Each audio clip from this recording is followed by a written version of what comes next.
Hi everyone, it's Dr. Chris Papadopoulos, the founder of the London Autism Group charity here with a quick message before we dive into today's episode with Simeon and Sophia as usual. I'm really proud to share that my new book, Voices of Neurodiversity, an Inclusive Encyclopedia, is now out. It's the first A to Z of its kind, featuring nearly 400 key terms related to neurodiversity, including many new ideas and concepts you may not have come across before. But what makes the book truly special is that it includes many powerful stories from 12 incredible neurodivergent contributors from around the world, offering deep personal insight alongside the facts and definitions that I provide. So whether you're neurodivergent, a parent, a professional, an educator, or any of those combinations, or you're just curious to learn more, this book is for you. You can get a copy now from Amazon and most bookshops by searching for Voices of Neurodiversity, or if you order directly from Routledge, you can get 20% off using the code 25AFLY3.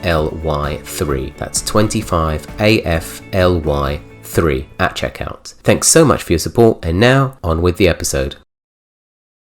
And hello, welcome, ladies and gentlemen, to another edition to the Autism Podcast. Hope everyone's doing well today. And before we get into today's episode with this brilliant guest, be sure to check out our website, www.londonautismgroupcharity.org, where you can find exclusive information about our services, such as volunteering and our community cafes that the founders, James and Chris, host all across London, where you can come in and just be yourself. If you're autistic, you can learn more about autism if you're not autistic. And it's just a very safe space where you can just interact with other people that's like you, or if you're not autistic and you just want to learn more about it, you can do so. You can speak to the founders themselves, get more information about the charity there, and you can just have a tea or coffee. It doesn't cost anything to sign up. You just literally just come in and that's it. Nothing more to it. But anyway, with that out of the way, let's get on with the show. As always, I'm your host, Simeon Thompson, and I have my co-host here, Sophia Christophi. How's it going, Sophia? All good, thanks, Simeon. Looking forward to having a chat with today's guest. I think we've got lots of interesting topics coming up in this episode. Oh, that we do.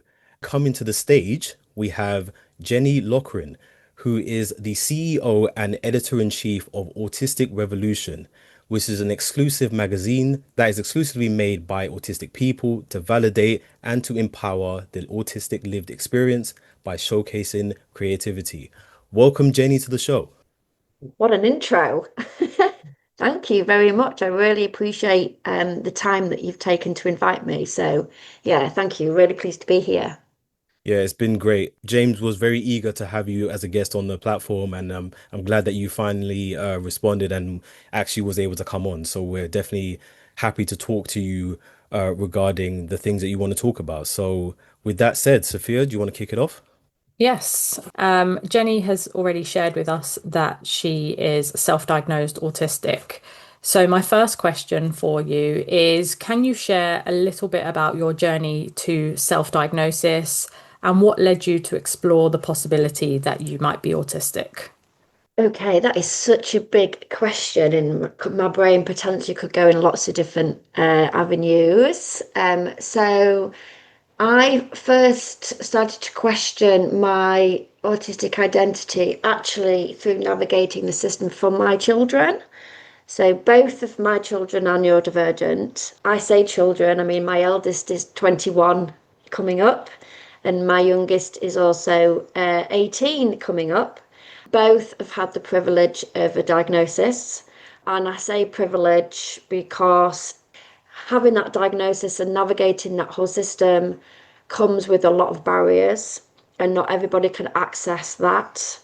I think you have to have so much determination, and also kind of, to me, it's a little bit like playing a game of chess, because the people that are within that system and using that system may have a different agenda to you. And so I almost felt like I had to move your chess piece and then I'll move my chess piece. And a lot of that was about getting to know the system and navigating the system, but I had to go through a whole load of trauma before I realised that that was the case, because you don't go into it realising that this is going to be a horrific nightmare. I mean, I didn't at the time. I mean, my eldest is 21. And so I very quickly learnt that unless I drove our ship and I sat by my children side by side to navigate that system, then we wasn't going to get to the destination that was good for us. And so I guess I learned what the process looked like through navigating that for my children, and it was horrendous. And as my children grew older, I then started to see myself in them. And I started having flashbacks through lots of different experiences that I had myself at school. And I also thought, why is no one else getting these kids? Like, why is nobody else understanding my children? To me, they were the easiest humans in the world to understand, and I just didn't understand why, like, for example, teachers, teaching assistants, the system wasn't seeing, what I was saying in the way that they were presenting, but also the narrative was there was something wrong with them. And I just didn't see that at all. With my eldest, he was diagnosed with Tourette's and ADHD, but actually he was very deeply emotionally unhappy because the tics were controlling every essence of his life. And it was making it really, really painful for him at times. Their agenda was very different to my agenda. And then when it came to my youngest son, who is diagnosed autistic, because he went to a very small school and it was only one class per year, he was just seen as quirky. And I think they were too familiar with Joseph, and it was a very small school. And it wasn't until a new teacher came in at year 4 and she identified that actually, she didn't identify that he was autistic. She identified that he was dyscalculic. And I didn't actually get the autism diagnosis until year 6. And for me, it was all about this child is not being enabled to be himself. That was the thing. He is not being enabled to be himself, so therefore he can't advocate for himself.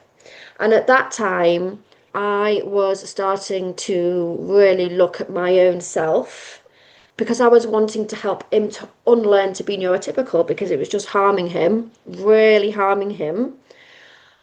I thought it was a really good idea for us to try and break some habits together. And so then I actually started looking at my own self. All of the, I guess, I didn't really know how to put healthy boundaries around myself. So whilst I was trying to help him to put healthy boundaries around himself and try to help him to understand him as an autistic person, it also exposed me fully masked, like almost like an unconscious masking, because I'd done it for so long. But it had been labelled as other things to do with my mental health, which I'd been put on medication for. So I guess the very long answer to your question was, it was actually through my own children that I started to question my own self, and rather reframing other, I guess, the way that my mental health had been framed previously. Actually, maybe it wasn't that. Maybe I'm autistic, maybe I'm ADHD, maybe I'm actually neurodivergent, and all that other stuff is trauma. That was the first, in terms of me and myself, it was through my own children's lived experiences. Yeah, that was the beginning, I guess. We're conscious. That was my conscious, I call it neurodivergent awakenings. Yeah, I it was was like a light bulb conscious. moment. Yes, I was very Yeah. conscious to it, and I had my eyes wide open for the first time. And then you start to question things in a very different way then, because then the almost sense of responsibility that you put on yourself, that I have always put on myself, started very, very slowly to come off, if that makes sense. Oh yeah, makes Yeah. perfect sense.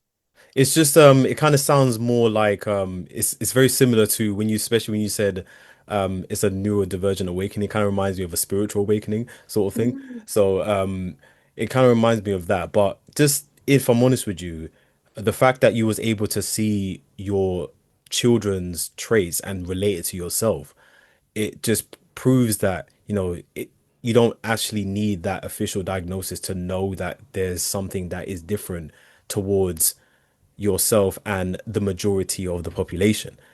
And just to kind of segue into that, I do want to try to find out, because I know you mentioned this in the email as well, that when you tried to get an official diagnosis and you was not eligible in quotations for it. Do you want to just get in more into that? Well, I did go through the diagnostic process, but I was on the waiting list for about 4 years. And I knew it was going to be quite, for me, I knew it was going to be quite traumatic because, in terms of where I was in my own journey, I knew that I was neurodivergent. And I knew that because my brain is my brain and my central nervous system is my central nervous system. It is what it is. I knew that. But I also knew how pathologizing the diagnostic process is. So I was really fearful of entering into that environment with practitioners that had been trained underneath that pathology paradigm because of all the language that they were going to use in front of me. So I was really very fearful of placing myself in that, but I almost wanted the opportunity to sit in a room and have someone hold space for me and have an opportunity for me to talk about past experiences, because that's never happened. I've never had the opportunity to do that, really, because everything was centered around my children.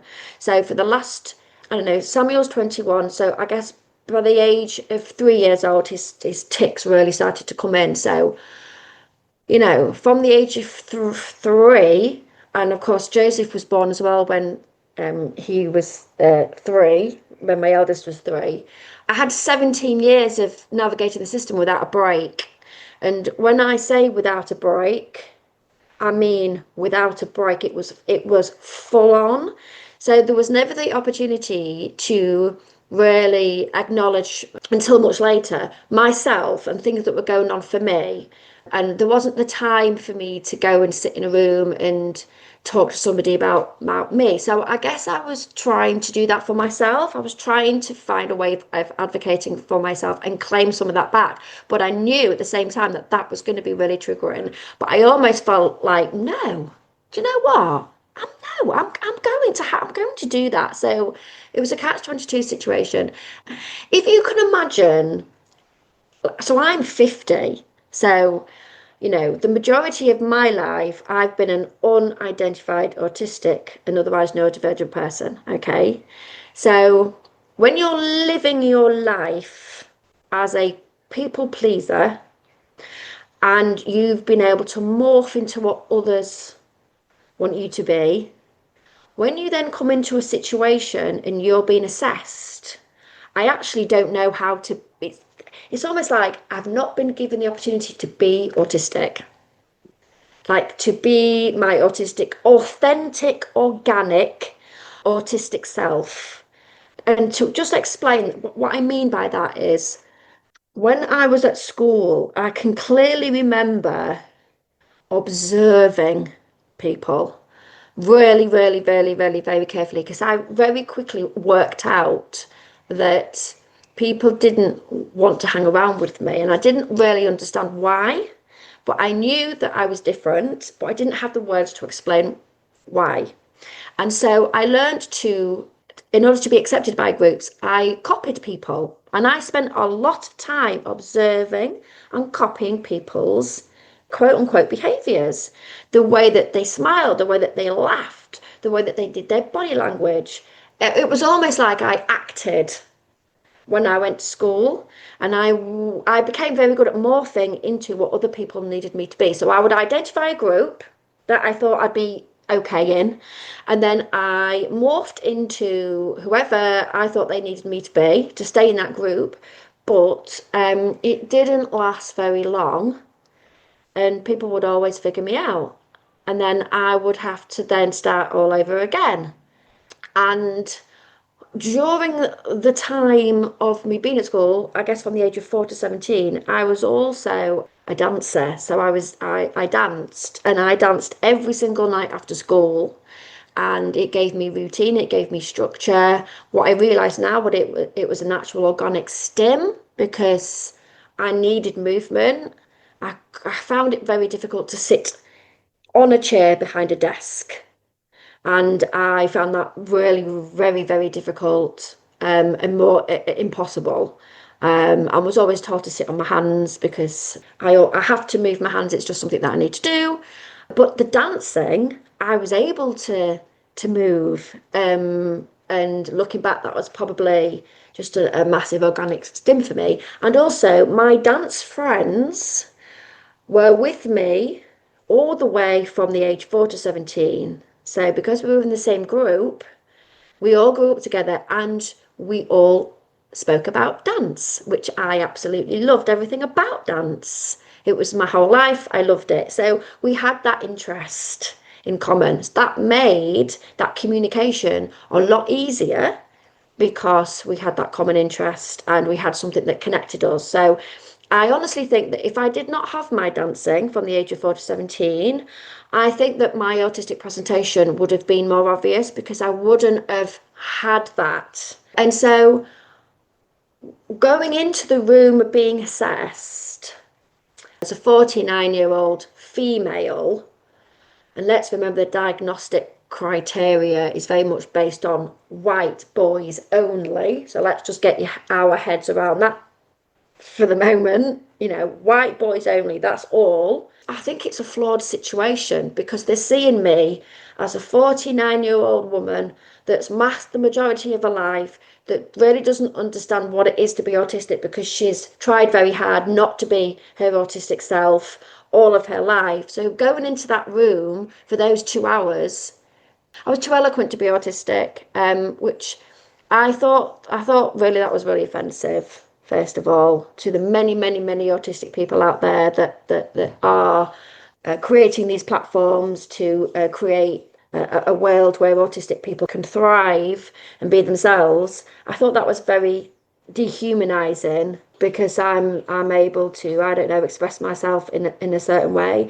And when I'm very passionate about subjects, I become hyperverbal as well. And there won't be anything around that in the DSM-5. It won't be mentioned. I don't even think there's a particular focus on any kind of form of sensory experiences or differences, really, and even interoception. So all those extra bits of information that we now know, that because things have moved on, isn't included in the DSM-5 because it's based on research from 100 years ago on white boys. So I was very realistic going into that process, but I almost feel like I owed it to myself. And I sometimes do get a little bit worried about self-identifying, but every other autistic person that I meet and work with are like, Jenny, what are you on about? Of course you are. Of course you are. I did some training last year, and I introduced myself as a self-identified autistic person.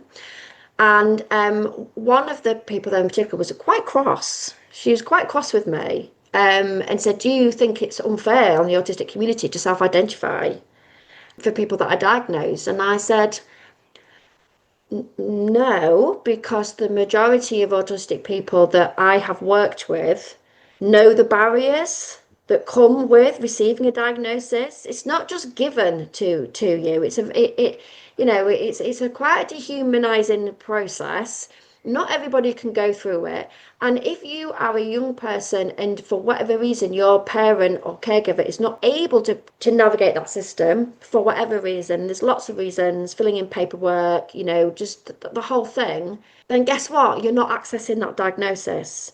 And it doesn't validate my autistic lived experience as a human being, but it does help when I'm having to constantly explain myself to other people because I haven't got the diagnosis.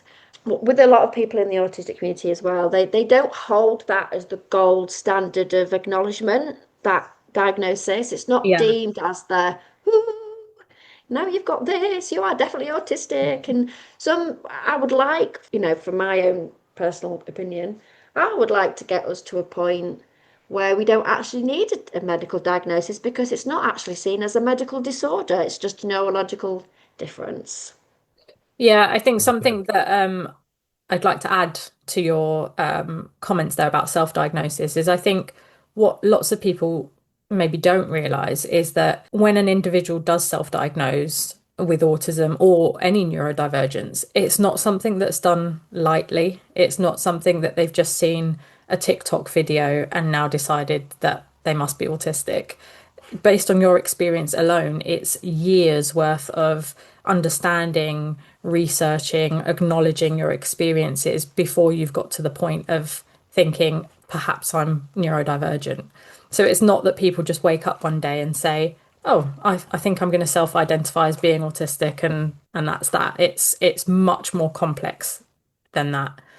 And that Some of also, people, so sorry to oh, interrupt, sorry. but like, yeah, some people do that, unfortunately, but they're doing it just because, oh, they think it's a trend and I just want to be a part of it. But not everyone does. It's like a very small minority. But yeah, carry on. Didn't mean to interrupt you there. No, that's okay. This is another sort of big question. What would an ideal diagnostic assessment look like for you if we were having to have an assessment? I agree with you. It would be great if we just didn't need to go through something so medicalized. How could we remove those barriers? What would the perfect DSM criteria be? Well, wow, that's a big question, isn't it? There's such a lot to that. So I think we have to look at the two, I guess, paradigms. So paradigms are just simply ideas, ideologies, and the DSM-5 criteria is, it's based off a modical idea that something is. So, the pathology paradigm is so deeply ingrained into people's beliefs and principles and mindset that people don't really question it. And the DSM-5 is an example of that. So, in contrast to the DSM-5 and all of the language and the principles and the beliefs within that paradigm, you have the neurodiversity paradigm. And the neurodiversity paradigm is the complete opposite in that, it doesn't see the ideology is that being neurodivergent is just part of the human experience. And all the different variants of being human. So the word neurodiversity, for example, and a lot of people are picking up this, new language that's coming through, and some people are picking it up because it's trendy right now, and they're not really understanding the history of it. They're not understanding where it comes from. They're not understanding who originally has coined the terms, and all of this new language specifically comes out of the autistic and otherwise neurodivergent community. But they're not understanding the history of why it's important to have a choice, have an alternative. Is that if you don't want to describe yourself as disordered or having a condition that needs fixing, treating, and curing, then actually there is an alternative. And this is the neurodiversity paradigm. And the neurodiversity is everyone, it's every single person on the planet, including, I guess, neurotypical people. And so that's what neurodiversity is. So if there was going to be an alternative and somebody still really valued the choice of having a diagnosis, but there was an alternative in terms of diagnostic criteria, I would want that to be carried out by an autistic and otherwise neurodivergent person that had not been trained under the pathology paradigm, that had been trained under the neurodiversity paradigm, because what you would get language that actually empowers and validates your lived experience and wouldn't make you feel like there was something wrong with you. There you go, there's your diagnosis, off you go. And also, it would also hugely impact on the language that's used widely within every other space that's outside of being autistic. So the reason why, being autistic is seen through a deficit-based lens is because that is the lens that we've been given historically, and there's been no other lens. So everyone else that is coexisting alongside you is seeing you through that lens, is seeing you through that medicalized model. Whereas if we was to, make a shift over to the neurodiversity paradigm, and that includes the way that people were assessed, and the outcome and the goal of that would be, right, we're going to help you to enable you to be yourself. That's the goal of the assessment under the neurodiversity paradigm.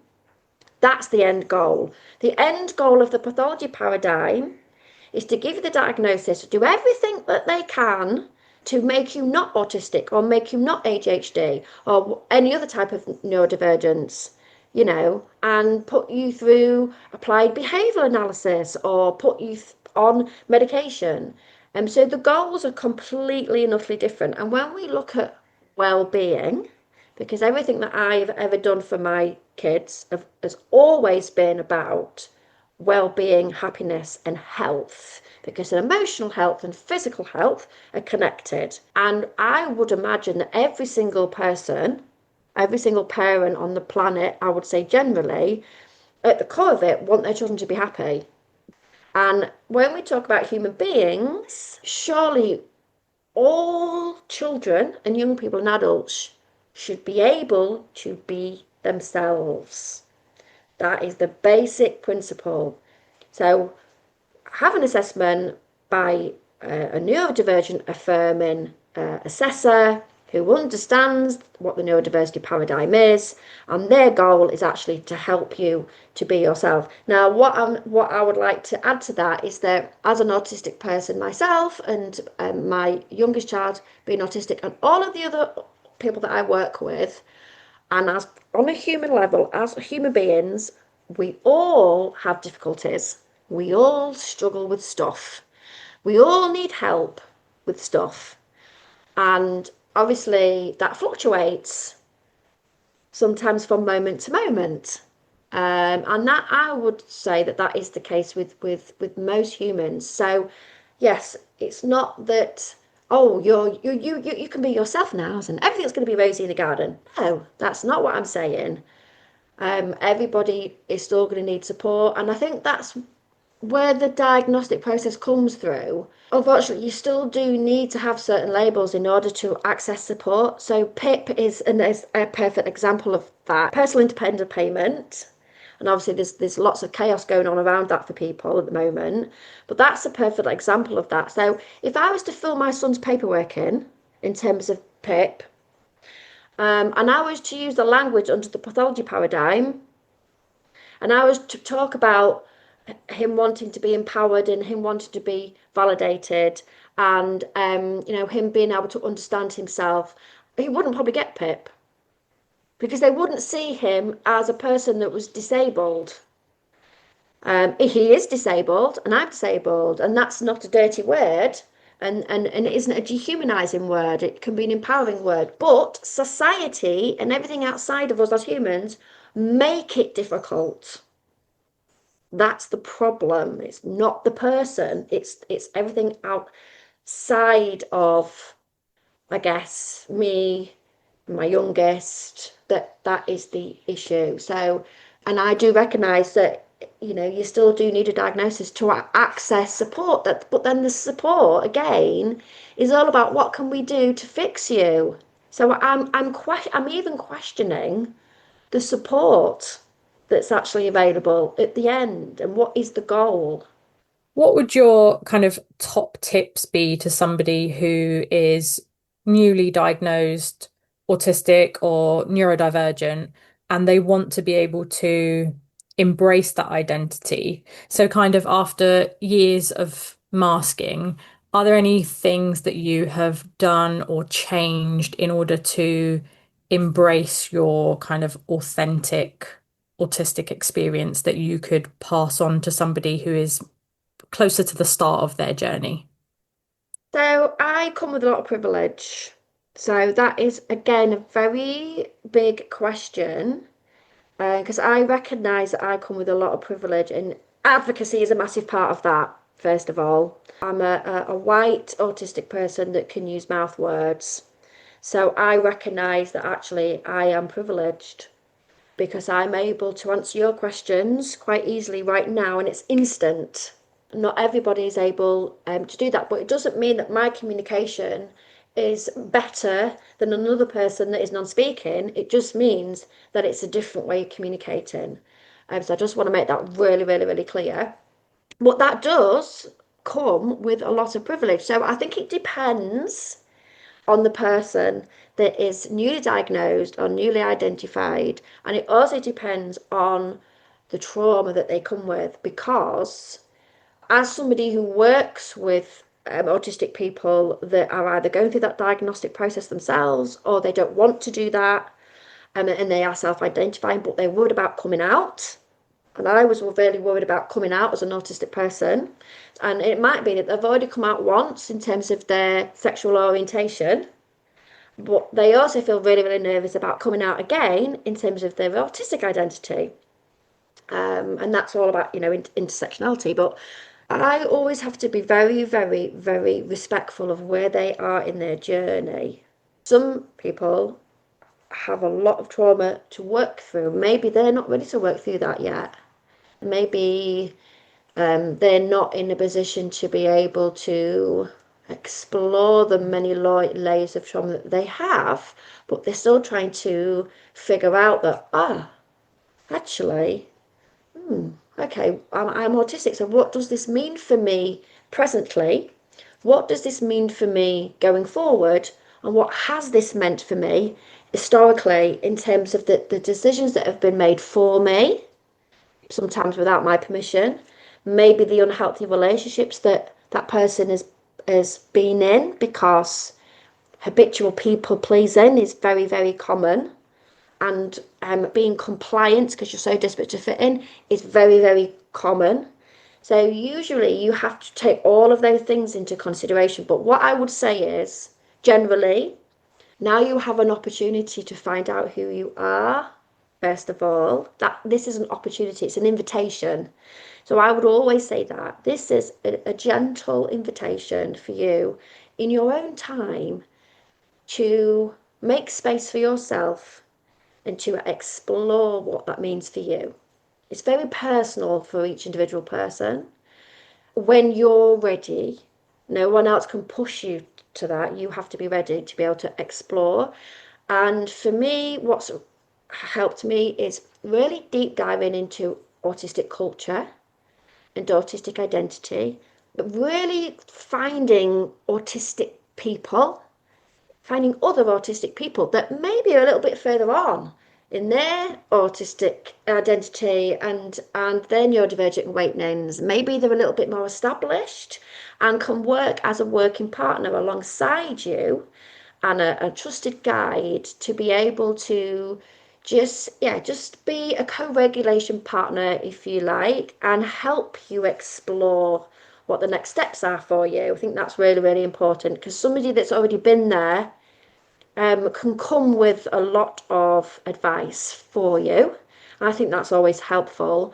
But make sure that you have autonomy over that, because a lot of autonomy is kept and a lot of information has been kept from you as well, historically, about yourself, about your central nervous system, about your brain and how it works. And that may have led to, well, probably will have led to a lot of trauma and a lot of really unhealthy decision making. So it's a very personal process, but that was one of the reasons why I wanted to do Autistic Revolution, because I wanted to create an alternative space for people to come into where they could dip in and out when they wanted to.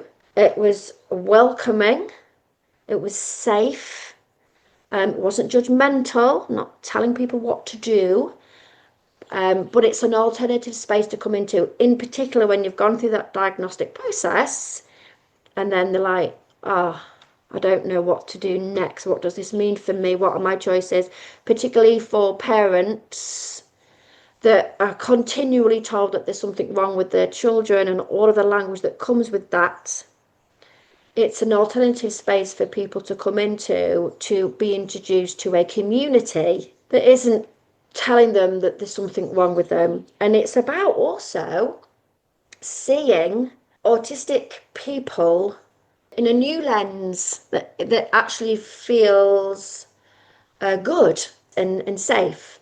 So again, in answer to your question, it's very personal for each person, but I would say take the time to reflect, choose who you have around you, maybe be a little bit more picky about the people that you choose to spend time with. Learn how to put those healthy boundaries around yourself, because perhaps you've not done that before. Deep dive into autistic identity and culture. There are other choices of language that you can use to describe yourself if that is something that you resonate with. And language is so powerful. and it can either tear you down or build you up. And so choosing a completely different set of language for me to describe myself with and for others to describe my son has been an absolute game changer for us. And having autonomy over how you're described is really, really important. In brief, I think that's some of the things that I would and do say to people that contact me and say, I don't know what to do now. What now? What? Okay, so obviously there was a lot to unpack, and I've been listening. Sorry. No, it's fine. It is exactly what there's a reason why I was doing that is because Sophia, what do I always say? What have I been saying You about always say about people being able to embrace being neurodivergent and understanding themselves and not being made to feel like they have to be neurotypical. exactly? I mean, Jenny, what everything that you just said there was exactly what that is my main message when I ever since I first started hosting this podcast, which is to any autistic people listening, is to understand themselves. And we've had other guests that have shown examples of what happens when you understand yourself. And the neurodiversity paradigm that you just described will further perpetuate and enhance that exact point of understanding ourselves. Because this is exactly the reason for why I always say that stop looking to society to understand you. Because just like what you just said just now, they run on a system that is completely flawed, that don't have really doesn't have any understanding of any ounce of understanding of what it takes to be autistic or neurodivergent. They have no idea. And yet they claim to know exactly what it is, but they don't. And it's perfectly evident because of the amount of people who get medically diagnosed as autistic and they don't know what to do next. This is the reason why we're in this place in the first place. This is exactly the reason for why so many people that are neurodivergent are having such a hard time in societies because there's no sense of direction for them to go once they find out that they are autistic or they've got ADHD or dyslexia or whatever it is.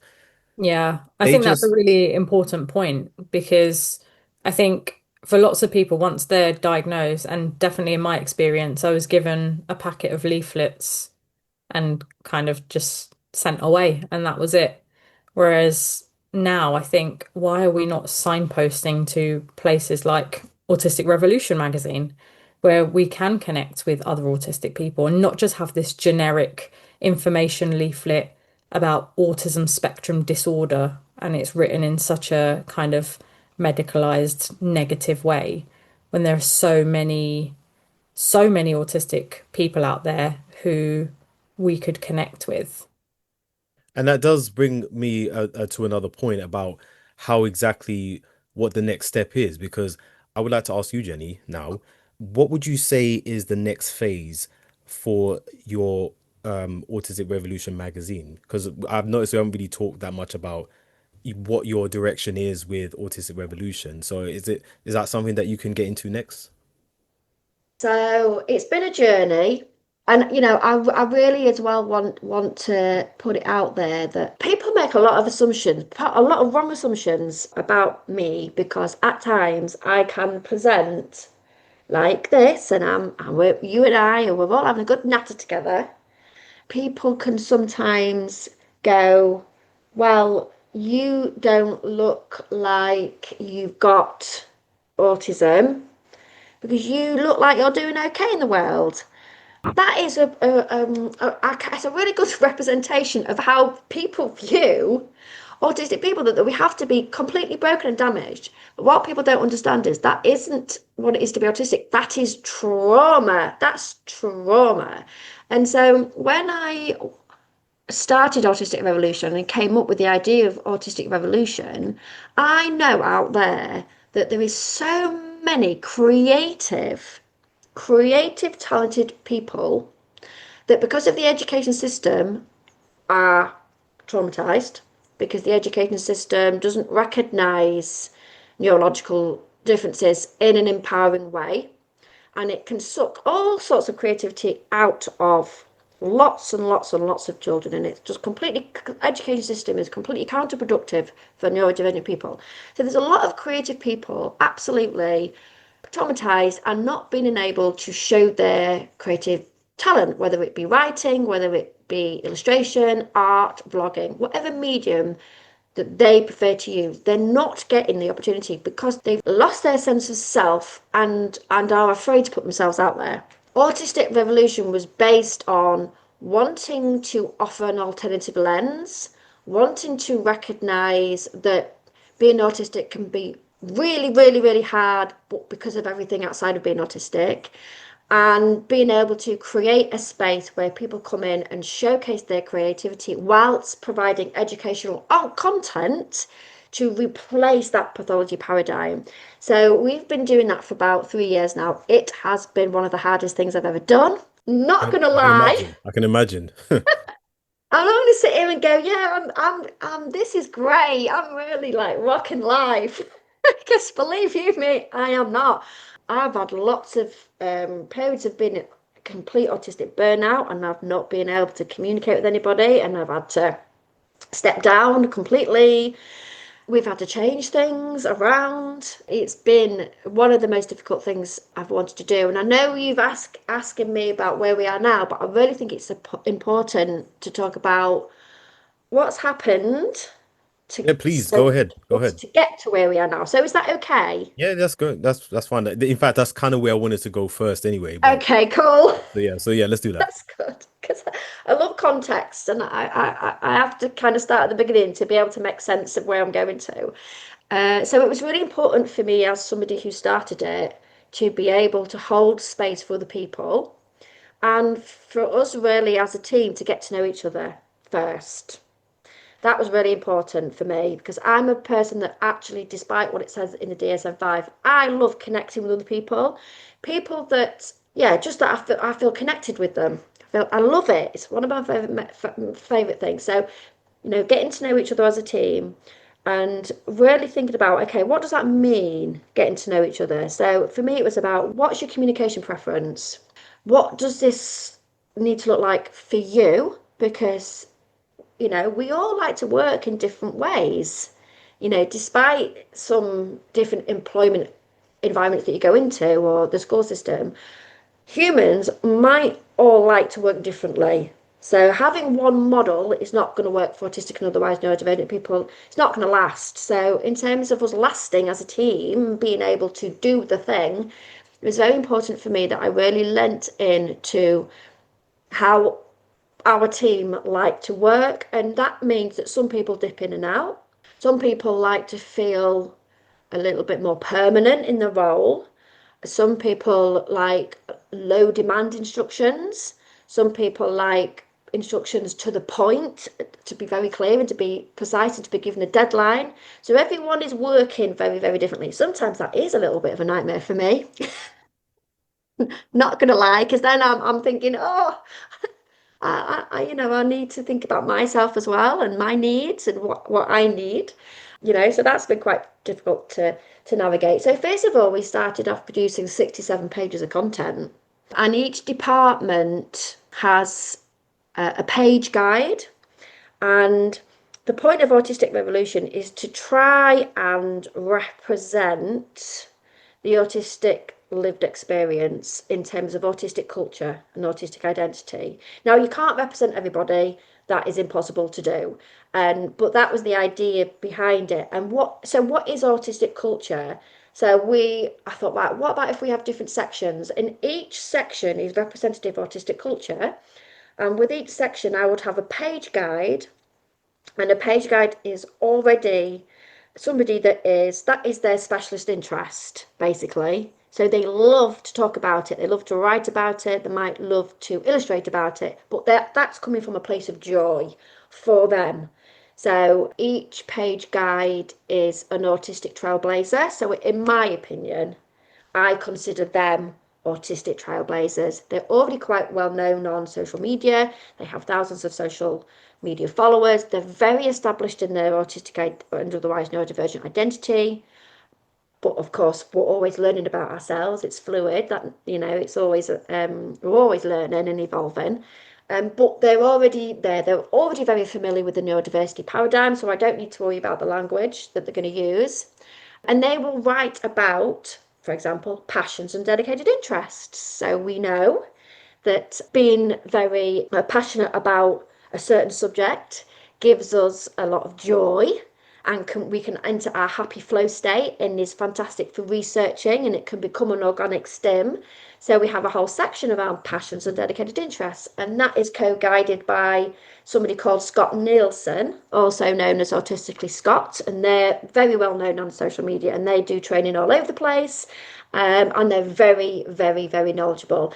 And then, so that's a page guide. So page guide's role, and it is quite general because it depends what that page guide feels comfortable with.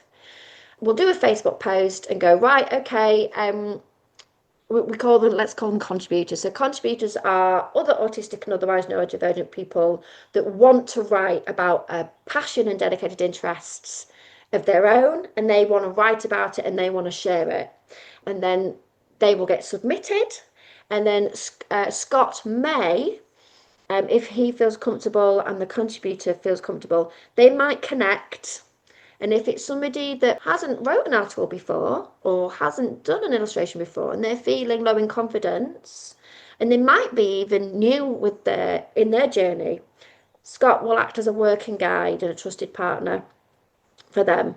And it might be also me. I mean, that's a massive, massive part of my role. And that's just one example. And then we have lifestyle and well-being. That's actually page guided by Laura Helfeld, who is also very established, and Jennifer Huffman. And we have sexual health and relationships, and that's co-guided by Dr. Lanza and Dr. Autumn Day Miller. Because guess what? Autistic people do like to have sexual relations. But that can look very different for us, and that's okay. We have our Pride section, which is guided by Katie Monday, also known as Autistic Living the Dream. And we also have the Autistic Retreat section, which is co-guided by me and Alice McSweeney, also known as Neurodiverse Journeys. And that's for children, young people and their families. And that's all about coming away from the neurotypical styles of parenting. So it's a chunky magazine, and there's a lot of communication that goes on between me and the people that are submitting the work. I guess it can become like a bit of a mentorship role for me, depending on where they are in their own journey. But to cut a very long story short, I couldn't, because we haven't got any money and we haven't got any funding, and I was having to, do all the designing of the magazine myself. I couldn't keep that up. I couldn't. I was becoming really, really poorly. So I had to take some time off. We did end up evolving into a Kick, which is a community interest company, which was one of the most triggering experiences of my life. Again, there's so many barriers in terms of, for me, I found that very difficult to do, and run a magazine at the same time. So I'm not good at business stuff. It's very, very triggering for me. So I had to dissolve it, unfortunately. But in terms of actually running the magazine and getting the magazine out, we've continued to do that quite successfully, actually. I'm very proud of what we've been able to do. And I think it's more important now than ever, just because of the nonsense that's coming out of America at the moment, and the other rhetoric that's perhaps coming through about neurodivergent people. I think it's more important than ever to showcase our autistic community in a way that is actually representative of being autistic, and acknowledging that, yes, it is bloody hard, and the world can be really counterproductive. But actually, it would be a lot nicer for us if people just enabled us to be ourselves. And that starts right at the beginning, as soon as we're born. But that's not where we are at the moment, unfortunately, with principles and mindset. But I am hoping that things are going to evolve, because things have to evolve, right? That things naturally evolve over time. Otherwise, gay people would still be dragged off for conversion therapy. A black person wouldn't be able to marry a white person. And, we would be saying, you have gayism. We wouldn't say that. We wouldn't say you've got gayism. That would be abhorrent. That doesn't make any But we do sense. say you have autism, so there's lots of things that need to change, but history has proven that things do evolve, principles and mindset does evolve. And guess what? The kids aren't going to put up with it for much longer. Kids coming through are not going to be put up with being described as disordered. So, autistic revolution is part of that evolution, and it is part of the neurodiversity movement and comes off the back of that neurodiversity paradigm. Where we are at the moment is one of the many layers of Autistic Revolution as a magazine is around paying people. So I've been doing this now completely unpaid, and I've never actually charged anybody anything for the stuff that I've done or do. But I want to pay our contributors and I want to pay my team because we all come with a lot of knowledge, right? And knowledge is very valuable. And I want it to reflect also you're worth this. Like, voluntary work is very important. Yes, it's important. It does have value. It has lots of benefits. However, if people want the opportunity to go into paid work and they are talented and creative, they should be paid. And I really would love to be able to, if somebody writes us an article and it goes to publish, I want to be able to pay them because they deserve it and they deserve to feel good about being able to produce something and having it published, like seeing their work and other people see their work. I think that's empowering. I would love to be able to do that. And I would love to be able to, to pay our page guides as well. But at the minute, we're not in a position to be able to do that. So, to the answer to your question, where are we now? Would really love to be able to offer an established charity to partner with us. So I guess it would need to be a charity that is aligned with our values, and wouldn't want to take us off into a direction that wouldn't be beneficial for us as autistic people, to kind of go underneath their umbrella, so we would be in a position to be able to, pay people for an article or an illustration, or whatever medium they choose. That's what I really want to do. A lot of people are desperate to have a printed copy, but print costs money, postage costs money. We did do that for a little while, which was funded by me, but I can't keep that up long term.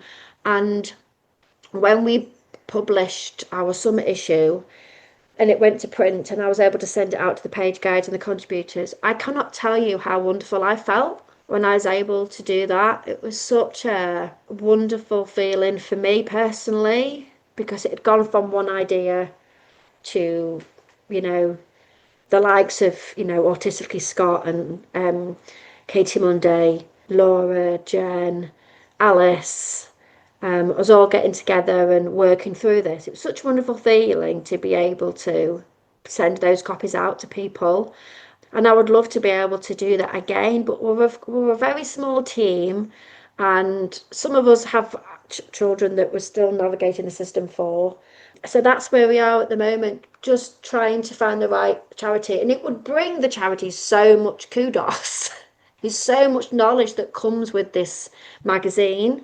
So to be able to say that they are associated and support Autistic Revolution would be mutually beneficial. But it's just, that is the next step for us because I can't run a business and run a magazine. I can't do it. That's me putting healthy boundaries around myself. I still have to be a working guide for my children. So that is really the only way that I can see us moving forward in a way that meets one of our goals, and that is getting people into paid work. That sounds like a absolutely great direction to go through, man. And that's exactly, if I'm honest with you, that's something that the London Autism Group charity is all about as well. This is what we promote a lot of the time. I mean, the fact that I am now on this podcast in the first place, and why Sophia is on the podcast in the first place, is because Chris, one of the founders, that he recommended us when him and James stepped down, and they recognized our capabilities, and they both realized that we would be the perfect candidates to carry the mantle that they left. And there's so much information that that was in there, so I'm still trying to process everything. But Sorry, um, sorry. it's just no, it's good information. It's absolutely good information and very empowering information that every autistic person needs to hear, because the fact that there's so many people that are struggling to get work at the moment that are autistic is just insane. Everything that you seem to be doing is just absolutely amazing. And there's some other things that I kind of wanted to address that you mentioned previously as well, that I wanted to discuss about, just going back to your story of how you used to mask pretty much all the time for such a long time. And there was one thing that I definitely wanted to address when you was talking about that, but I guess I'll just address it now, because I always knew that autism in women is very different to autism in men, and women mask a lot heavily than men do, and that's the reason why it tends to be a more of a struggle for autistic women to finally realize that they are autistic. I mean, we had a guest previously who it described her experience and the fact that she was basically mentioning about how masking is so ingrained in her now that she can't tell the difference. And I think after hearing just in such detail about what you were doing and what you were studying in people, one thing I think I've may have finally understood exactly what the main difference is that one thing that I've and there's studies on this as well, so, and there's statistics on this, is that women tend to when they're growing up, they tend to study people more than men. More than boys, sorry. Girls tend to study people more than boys. Boys tend to study more objects and things like that. And women tend to, I keep saying women, girls study people more. And because they're so much more people oriented, they are able to kind of go extremely deep into the intricacies of social connections and what it takes, and to appear a certain way and to present yourself to other people in a way that is like everybody else. They study people a lot more. Like, for example, that's the reason why, for example, for me, when I was diagnosed, it was a lot easier for me to be diagnosed, because I was not the people oriented type. I was not the people type at all when I was growing up. I used to just kind of shy away and, once again, be more interested in computers, and that was more my stick back in the day. Was, I was very interested in computers, so it was a lot easier for them to detect the differences and the nuances in me, because I was more studying objects. But I guarantee, if it was the other way around, if I was studying people and learning how to and here's the thing, I did mask. It's not like I was not a masking person, but not to the degree that you were describing at all. To the No, I point where, think as sorry. no, no, no, yeah. So I just wanted to say that's kind of where I was going with that. But yeah, what was you gonna say? Sorry.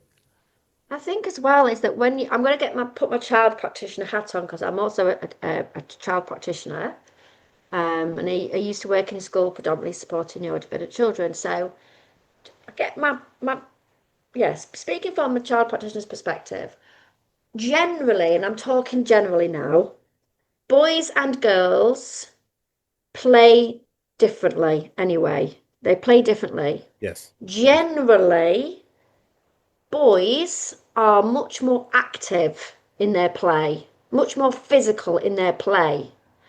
Their physical activities are, I don't know, I don't want to stereotype, but let's, with reference to the information that's coming to my head, that's quickly football. Okay. Boys are more likely, this is when I was at school, so more likely to play football, more likely to play, I guess, rough and tumble. Girls are more likely to sit alongside each other and play much more intimately. So when you see a boy that isn't presenting in a typical way in which boys typically present, they stand out more, Which was the case for me, because I which was the hate point football. that you're making. Yeah. So when you look at the two groups, the two sexes, I think boys stand out more in terms of presenting differently that isn't under the general ideology of how quote unquote, people should present under that neuronormative model, but it stands out more in boys. But it does not mean to say that girls are not autistic, but they may just present in a certain way when they are younger. And even now, because I have that lens, my lens is open at the moment, really, really open at the moment. That's taken a long time because it's also around feeling safe. Also feeling safe. When you go back to masking, I think nobody should tell anybody. I don't think masking is like masking is good and masking is bad. I don't think it's as simple as that, because for some people, masking is simply a way of keeping safe. Yeah, they feel like And they don't have a choice to do it, right? yeah. So I think in school, I think I went through phases of unconsciously masking but also consciously masking. And for some people, if you're in an unsafe situation, okay, then and you feel unsafe to be yourself, then you are going to make a conscious decision to put your mask on. And I think that comes into play when you are very aware of being your actual autistic self, and you're really getting to know yourself as an autistic person. And so there would be some spaces where I would actually feel unsafe to be myself, and very, very organically, whether I know it or not, that mask is on.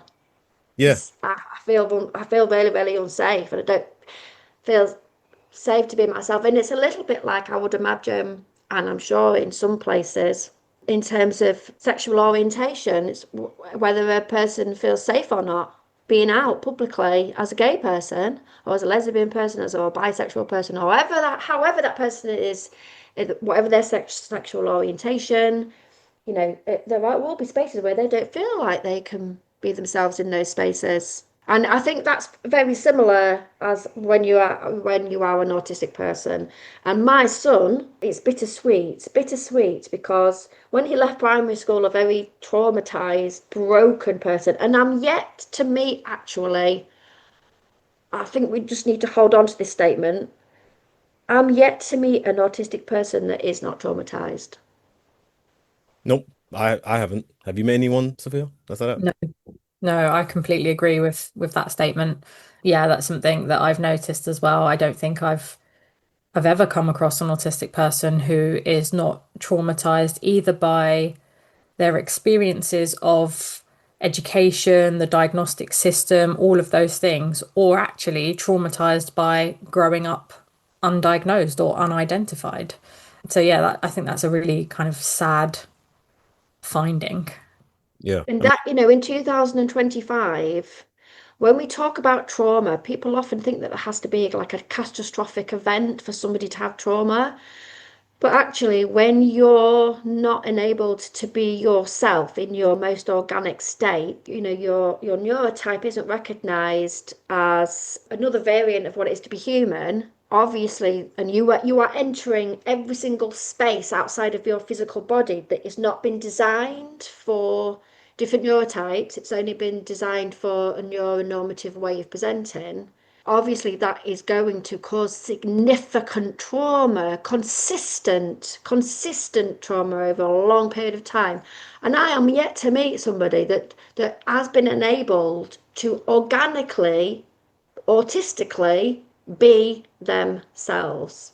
I'm yet to meet them. And when my son came away from primary school, I made a decision that this was not going to continue, because he wouldn't have survived. And it was as serious as that. I don't say that lightly. He was broken. And I thought, I can't let this, I'm not letting this continue. No, absolutely not. So I made a decision to enable him to find out who he was organically, and to flip the narrative, and to move away from the pathology paradigm, and to move away from neurotypical standards of parenting, because it wasn't working, and it wasn't serving him, it wasn't serving me, it wasn't serving anybody within the family. It was benefiting other people, it was benefiting everyone else, it was meeting their needs, but it was not meeting his needs. And he is a very intelligent young man. And when he is enabled to be in what's called a monotropic flow state, he's really encouraged to lean in to his monotropic mind, and is enabled to deep dive into his passions and dedicated interests. You will see just how intelligent he is, but he wasn't given the opportunity to do that in school. All of the subjects that is taught is curriculum led, and it's not at all productive for his neurotype. So his processing and cognition would go down. He would become dysregulated on top of processing everything else that's coming into the brain when you're sat in a busy, noisy classroom. So it is almost set up and designed to, of course it's going to cause trauma. So we started on a very long journey to save him and to actually help him to understand his central nervous system and what his body is telling him and what his brain and his central nervous system is telling him to keep him safe, because that is what the brain and the central nervous system's job is. It's amazing. It is there to keep us safe. But the school system is designed to keep that information away from children. Children are not encouraged to advocate for themselves. We don't give them the tools that they need to understand their bodies. We keep it from them. And then when they are dysregulated, we label them as disruptive. We label them as having behavioural problems. We start giving them quote unquote interventions. What are you trying to intervene? Are you trying to intervene them from being autistic? And so he is 18 in November, and he's been at home now for 3 years because I very naively thought that a quote-unquote specialist provision would be better, but there wasn't really any specialist training going into the provision. It was just it was actually a mainstream model still, within a setting that had smaller class sizes. There was no specialist training going in. There was no knowledge around sensory experiences or differences, no knowledge around interoception. They didn't acknowledge how important passions and dedicated interests was. And so he did 2 years there very, very sporadically. And then the last 3 years I pulled him out and accessed something called an EOTAS package, which is education other than at school, through his education and healthcare plan. And since he's been at home for the last 3 years, I have designed a package that has been designed around his passions and dedicated interests. So Joseph is and you won't mind me using his name because he loves me to talk about him. Just need to clarify that first of all. So I've used his name with his permission. And he is a natural linguist. So he loves languages and his pronunciation is unbelievable. He's already at university level self-taught. However, the national curriculum doesn't allow for that. It gives children topics that they're not really interested in. And actually, when they leave school, are not going to serve them. So I wonder what actually they are learning really at school, what the point of school is. The only, I guess, frustrating thing for us is that in order for him to access his A-levels and for him to access languages, he has to have his maths GCSE and English GCSE. But he's dyscalculic. I'm not quite sure what maths has got to do with becoming a linguist, but because he hasn't got his maths and English GCSE, he can't access his A-levels, and then he can't access university. So he's stuck. He's already doing it. He's already doing the languages. He's a fantastic tutor of others. He constructs his own language. He is amazing, but the system as it is at the moment is stopping him from reaching his potential. It's very, very frustrating. However, in terms of his well-being, he is proud that he's an autistic person. He pulls other people up on the language that they use. He does it very respectfully.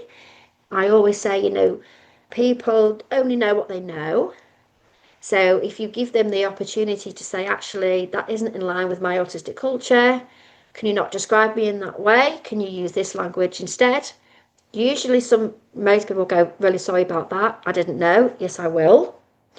Some people are quite staunch in their beliefs and go, well, this is the way that we've always known. So this is what I'm going to continue to use. So some people can be quite arrogant, but the child that Joseph was 3 or 4 years ago is not the child that he is now. And that is because we've moved away from the pathology paradigm. We've changed our principles, beliefs, and mindset. I am now role modeling what it looks like to put healthy boundaries around myself, because now I realize that some of the things that I've done historically has been the opposite of that. So I'm modeling that to him as his parent. So he's seeing that every day through me. But you know what the really sad thing is? And it's the one thing that I've not been able to change. He hasn't got any friends. He does go to a club once a week, and there are other autistic and otherwise neurodivergent young people there, but that is really only for 2 hours a week presently. But prior to that, he hasn't had any friends, and all of his primary school friends dropped him as soon as they started to realize that he was presenting a little bit different. They made that conscious decision to drop him. And that is because the education system teaches children that there is only one way to present, and that is quote unquote normal. And we use that word continually. People use that word continually to measure, but all it does is marginalize and oppress. And it also teaches children that it's the only way to be. So when children reach a certain age, they start to make those decisions, and they start to seek out peers that fall into that model. And so there are hundreds and hundreds and thousands of autistic and otherwise neurodivergent children that are isolated at home with no friends. And my child is a brilliant human, is kind, is empathetic, is a great mentor of others, is very intuitive, and he is having to, one of the things that, on a Saturday night we go to McDonald's and we go through the drive-through, and it's a thing that we've always done, Saturday night, takeaway night, and we go through McDonald's, and he watches his peers, they're all hanging out outside, all his primary school friends, and they've obviously, they've stayed together, and he's watching that from the car, and he's watching groups of kids hang around together from afar, and he's 17. He doesn't want to hang around with me all the time. He wants a group of kids to hang around with, and he said, I would love nothing more than to, he said, even if it was a group of neurotypical and neurodivergent people all together, just as a group, accepting each other. I would love that, but he's yet to find it. And as much as I can do the advocacy, and as much as I can do that magazine, and as much as I can do all those other things, at the end of the day, my son is still got no friends. And it is one of the most heartbreaking things of my life. And I do want to make it very clear, I'm not heartbroken because he's autistic. That's not what I'm heartbroken over. I'm heartbroken that peers, kids, and these still adults are still seeing autistic people as damaged, broken, and therefore generationally it's getting passed on. Kids are making choices not to hang around with kids that are just got a different neurotype.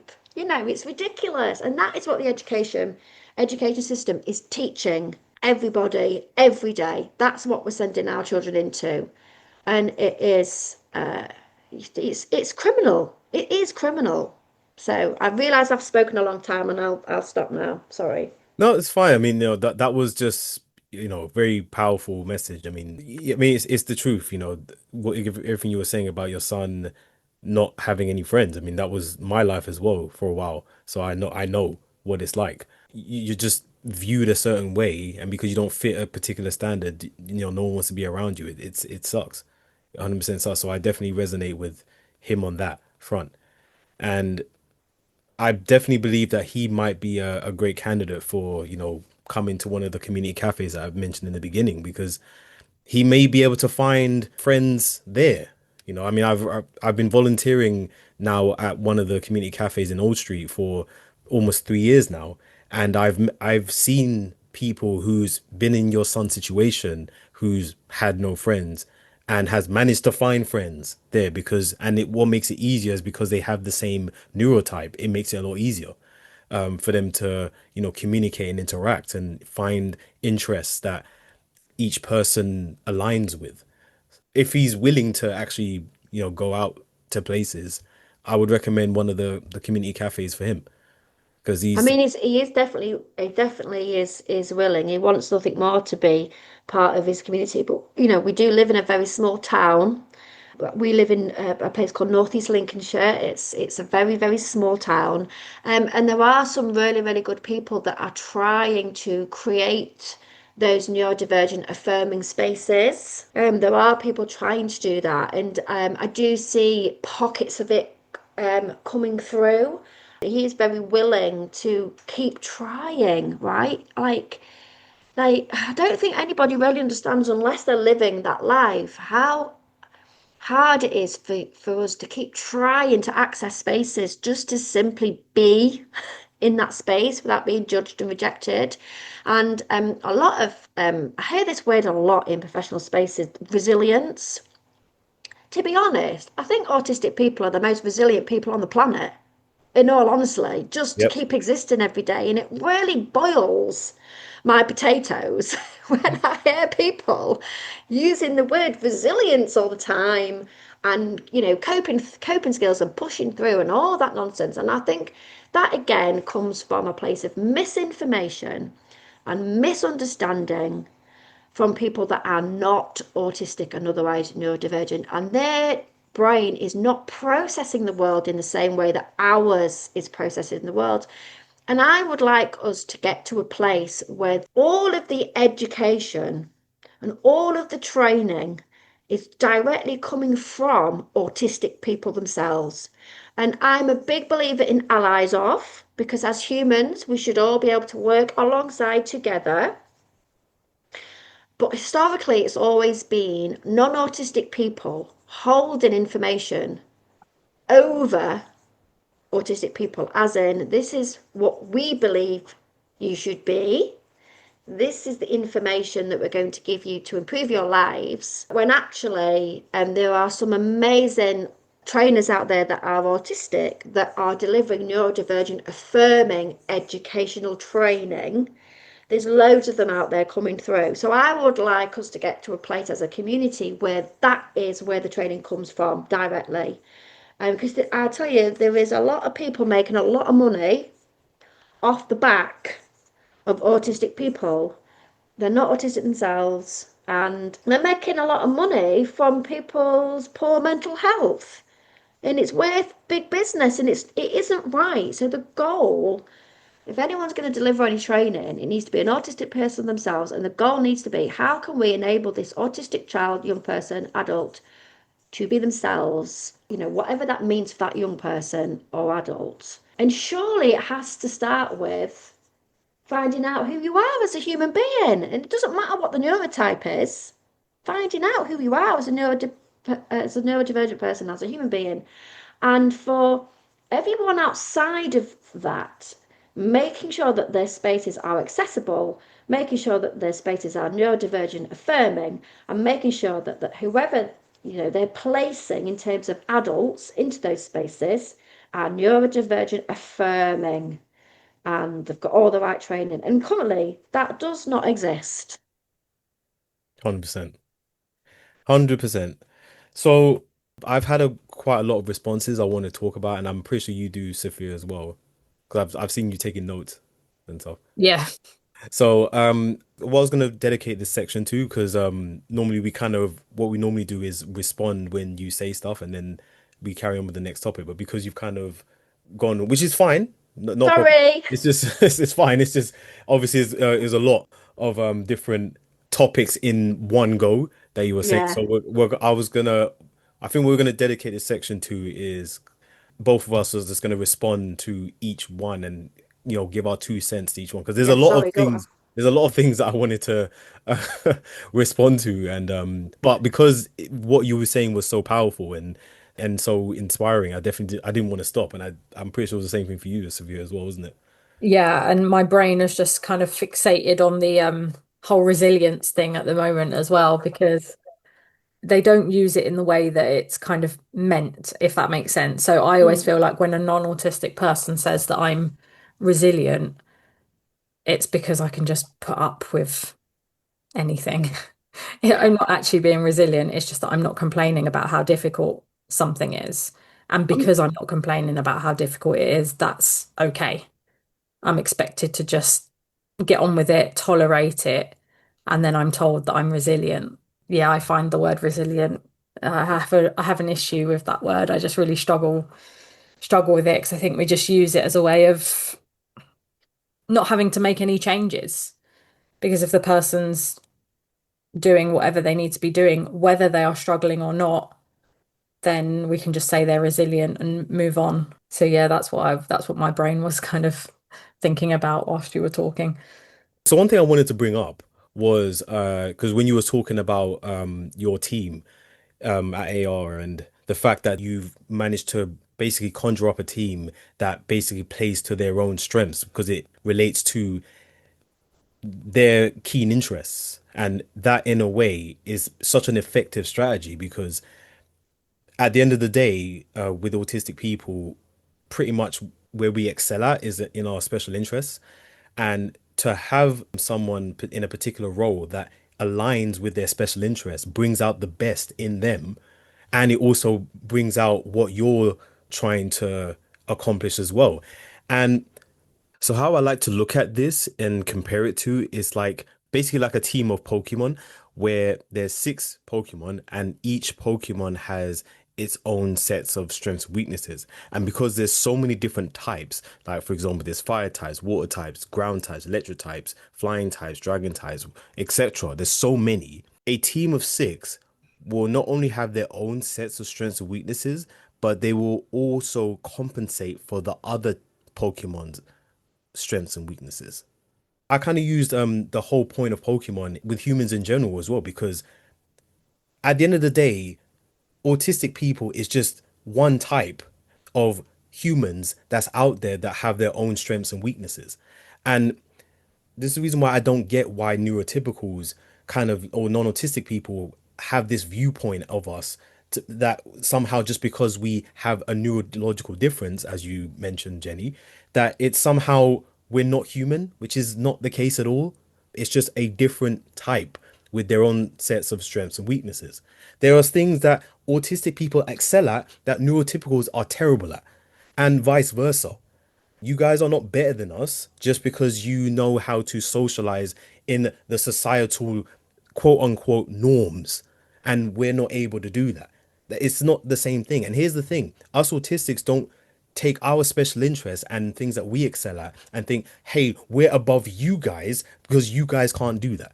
We don't view it like that. And I'm pretty sure the main reason because of that is simply because we know what it feels like to be judged, to be patronized. So we don't take that same mindset and apply it to them. And we don't want to do that either. Because at the end of the day, we are all human beings. We do have the same organs, we have the same body types and stuff like that. But we just have a neurological difference. That's literally it. We're different, not less, as Temple Grandin quoted a long time ago. Before we got on the show today, I did notice that you have a TikTok and you like to post videos on TikTok. And one video that I checked of yours is when you was talking about 3 things that parents should be aware of that have autistic children. And you made great points in that one. It's just talking about, just like what you mentioned today, allow your children to be themselves, stop trying to teach them to fit neurotypical standards and stuff like that. And then I see this comment from this woman that says, well, what if they're violent and abusive? No. Something that's got zero to do with what you were talking about, but somehow she made it about that. And then not only that, her mindset was, well, there's a disturbing amount of neurodivergence that are violent. So is that the message that you're trying to portray, that violent people should be themselves? My mind just went crazy because I'm thinking, is this woman serious?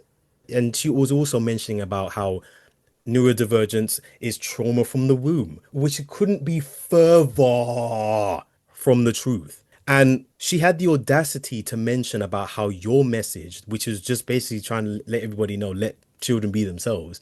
She had the audacity to come out and say that your message is somehow dangerous.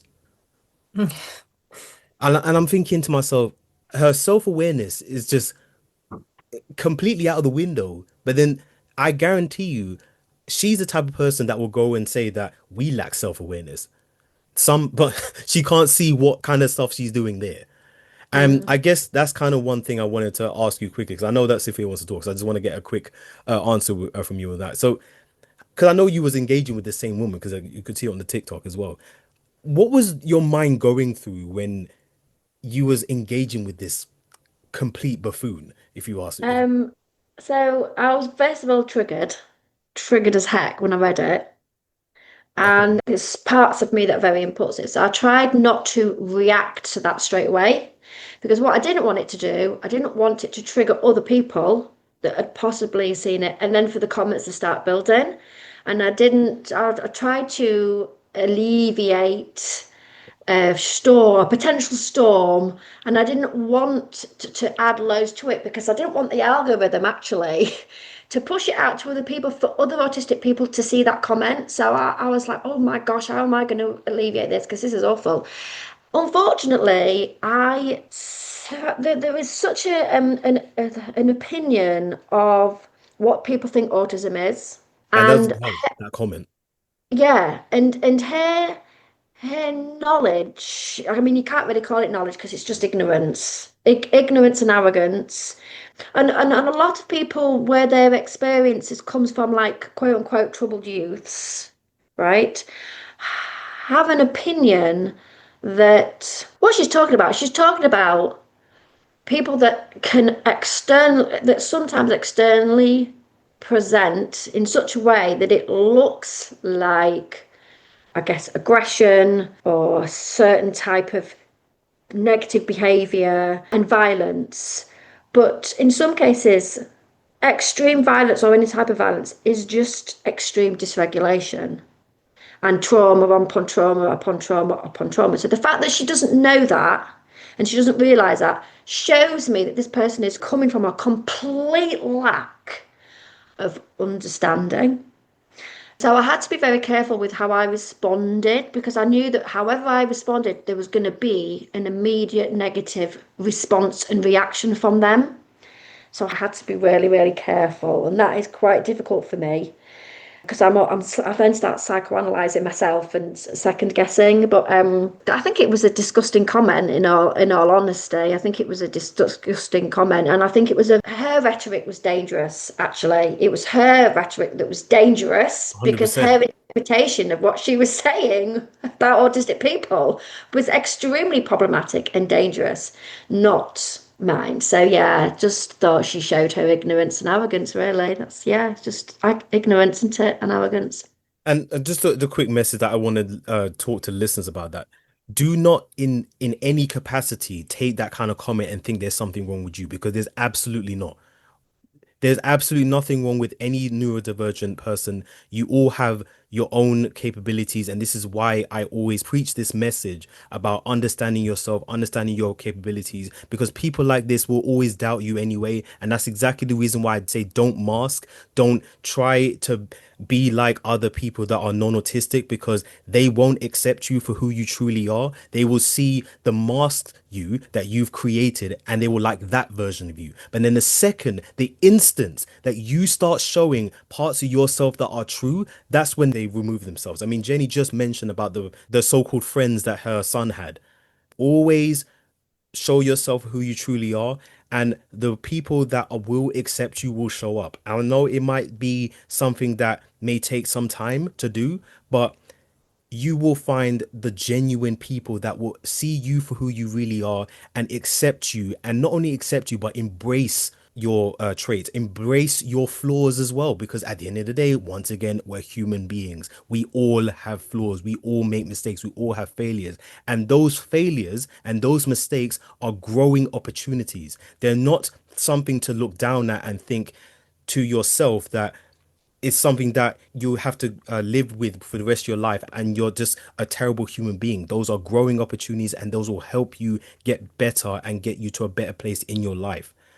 I know I've gone on a complete rant with that, but I just needed to sow that message, because you know something that also triggered me when I saw that, because I'm just thinking to myself, the amount of people that will probably read that stupid ass message and think that Oh, neurodivergents are violent. Oh yeah, I came across one person that appeared aggressive. Oh yeah, they must all be like that. And it's just like, no, you just don't, you just need to understand. And if you had any kind of mental capacity to understand and think to yourself, maybe there might be something else that's going on within themselves that you have no understanding of, that you have no experience of, maybe that might help.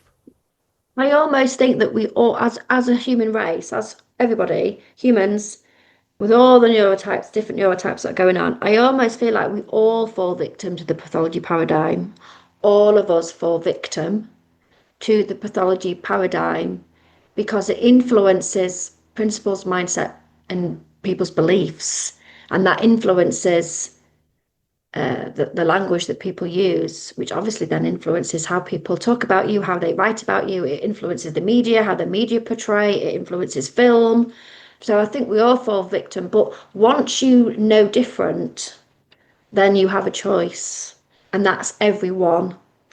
And I did receive another comment the other day, and it was somebody who was quite cross with me because I was advocating for people to be themselves, but because they had such a negative view, because the lens of autism is very, very, very negative and deficit based. She couldn't understand why I was advocating for autistic people to be themselves. She couldn't understand why I would want that for people. And so that again, that's she's misunderstanding what I mean.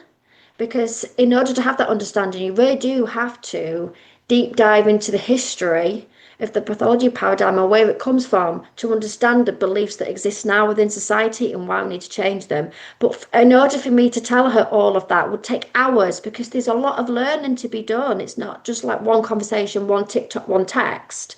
And sometimes I haven't got the spoons to go into it. So I can send people with a link in terms of references, or could I suggest you read this? Could I suggest you listen to this? This is a good audio version if that's your communication, if that's your listening preference.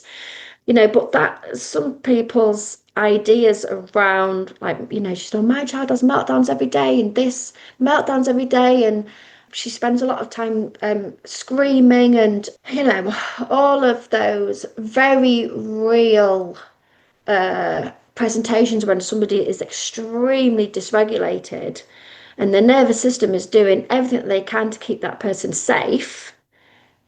I believe that that is trauma. That isn't necessarily what it is to be actually autistic. And I'd be very interested to actually see what a person would develop if they've been enabled to organically develop as an autistic person. What actually would that look like without the education system adding those layers and layers and layers of trauma, and then coming out of the education system, going into college, going into university, going into employment where there's so many barriers that autistic people often can't enter those spaces and have to leave college or leave university, or they don't end up getting a job. I would love to be able to see an autistic person actually grow into their autistic selves, having never had any trauma. What would that even look like? I don't know, because it's never been allowed to happen. So all of these comments that are coming in, they're confusing trauma with actually what it is to be autistic. And of course they don't want their child to be, of course no mother wants their child to live in a state of extreme dysregulation. But I honestly believe that that isn't what it is. That isn't what it is to be autistic. That's trauma, and we need to differentiate and separate both of them. But that's not where we are yet in understanding, unfortunately. Yeah, I guess I kind of see that as the response to having unmet needs as an autistic person in a predominantly neurotypical world. I've seen similar comments actually on social media. And on one hand, I love how big the autistic community is on social media now and how much different representation and perspectives there are. And on the other hand, I see certain comments and I just think, oh, are we still having these kind of conversations? So there's one content creator who is documenting her kind of travels around the world at the moment, which to lots of autistic people can be very inspiring. for those who thought that maybe traveling halfway across the world wasn't an option for them, this person is showing that actually with the right things in place, that could be a possibility. And somebody had left a comment under one of her videos saying, well, you're traveling around the world, so you can't be autistic. And it's like taking that entire person's experience and just completely invalidating it and assuming that it's as simple as just traveling around the world, not having any kind of insight into the preparation that's gone into that or how she's navigating her experience while she's abroad, all of these kind of smaller parts that make up that experience. There was just a comment that said, well, you're clearly not autistic because you're traveling the world. And I just thought, it's so disappointing. She did a great job of kind of arguing back and highlighting it as well. But I just thought it's just so unnecessary. And What it's what really, yeah, sorry, Simeon. Yeah, no, just a quick note of just to that, because from my experience, I can 100%. I kind of have gauged the way that non-autistics think a lot of the time. Is one thing that's a clear difference between neurotypicals and neurodivergents is that with non-autistic people, they tend to focus more on how something comes across externally, rather than with us, we're more focused on the actual intentions itself. I can understand from their point because they're thinking about, oh, how it looks. They just look at the external and they think that can't be right because people who are autistic is people who like to stay at home and someone who doesn't like change, which in a way is kind of true, kind of. There's a lot of people that, we do like routine and stuff. So they're not all wrong, but that does not mean that we can't break out of that. And just because one person does not like to have any kind of change to their routine, doesn't mean every autistic person does that, you know? And I think And it's also about having our own individual autistic profiles in the same way that we all have our own individual personalities.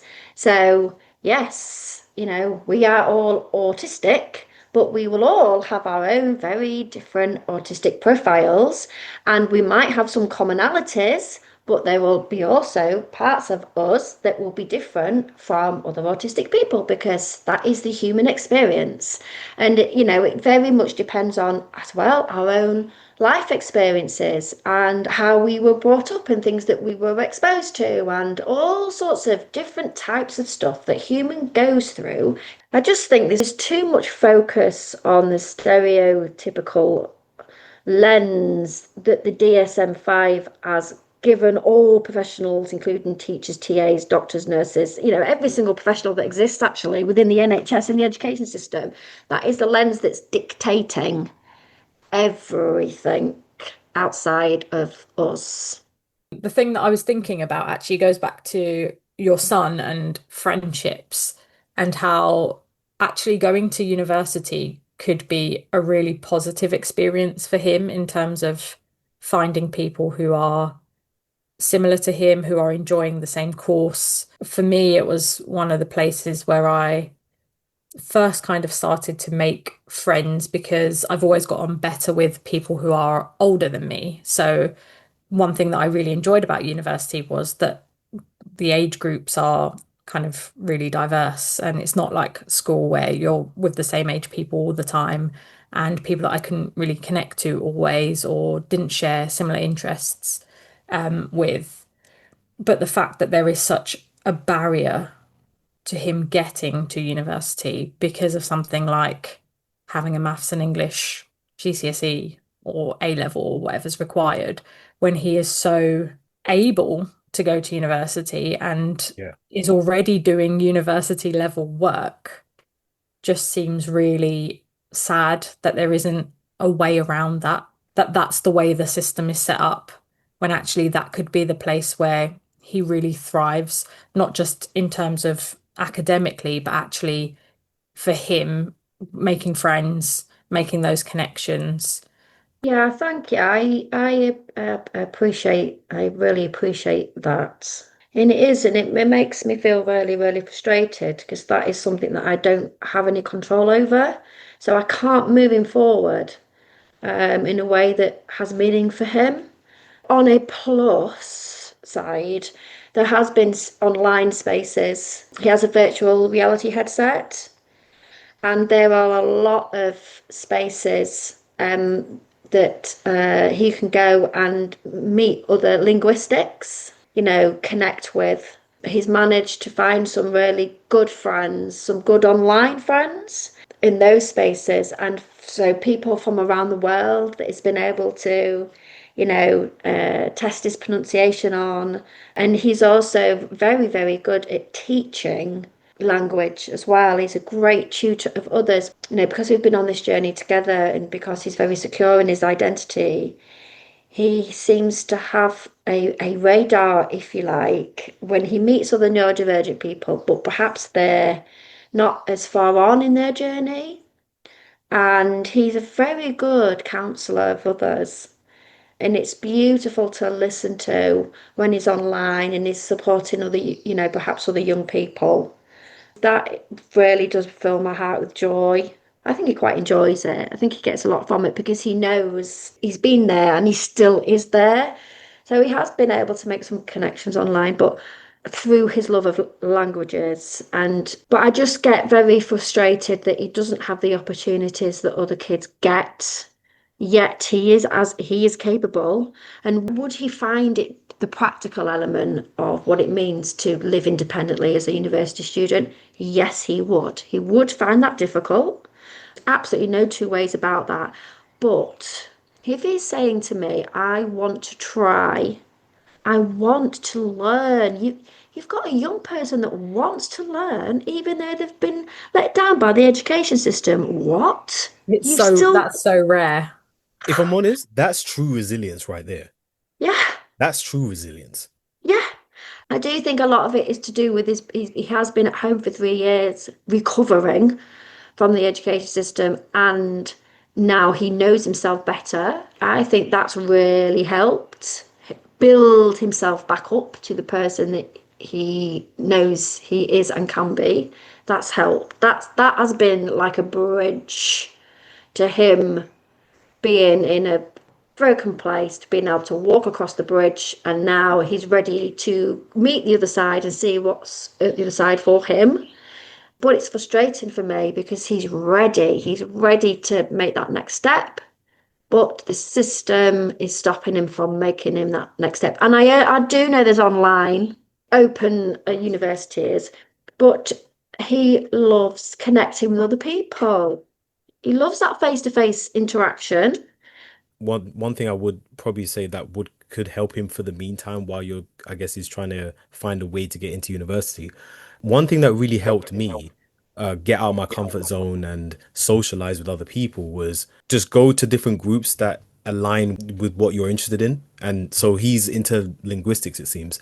So I know you said you live in a small town, but maybe there might be a sort of linguistics group, like meetup group or something like that, that he could go to meet other people that in real life and probably form connections that way. And it'll be a great conversation starter because you will know people who like different languages and stuff, because that's how it was for me, because I'm a big fan of badminton, and I went to different badminton groups and I was able to come out my show and be more myself there. I mean, even though I may have had struggles, of course, and certain people that I tried to form connections with didn't want to associate themselves with me, and I had a hard time figuring out why, is only when once again I started understanding myself, that's when I realized they're just not my kind of people. So when you mentioned about being picky about who you associate yourself with, I was like, yeah, in my mind, because that is definitely something that's very important to any autistic person listening, is don't just associate yourself with anybody. That's why I said before about, find the right people that accept and embrace you for the authentic you, not the masked you. I do believe that maybe that could be a step in the right direction to him finding friends. Because Yeah, I mean, I wish there was a place like that locally, and believe I've looked and looked and looked and looked. I mean, there are a couple of spaces that he is currently accessing at the moment.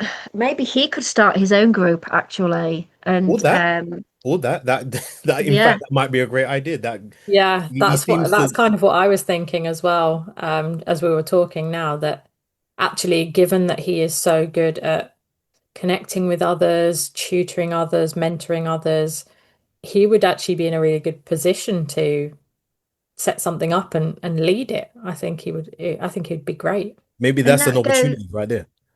Yeah, and that goes back to why it's such a good idea to help all children to be themselves, because what you're doing is you're creating role models.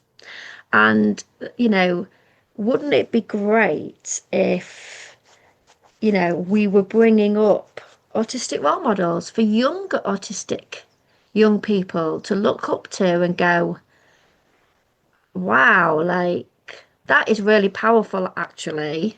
But that's not what we're doing. We're not bringing autistic people up to be proud of themselves. And so young people aren't seeing autistic role models as something to look up to. And Joseph accesses a service called Short Breaks. I don't know if you have anything like that there, but it's a service that you can access through the local authority, and I guess just hangs about with another human being, and they just have a nice time together that isn't me, Yeah.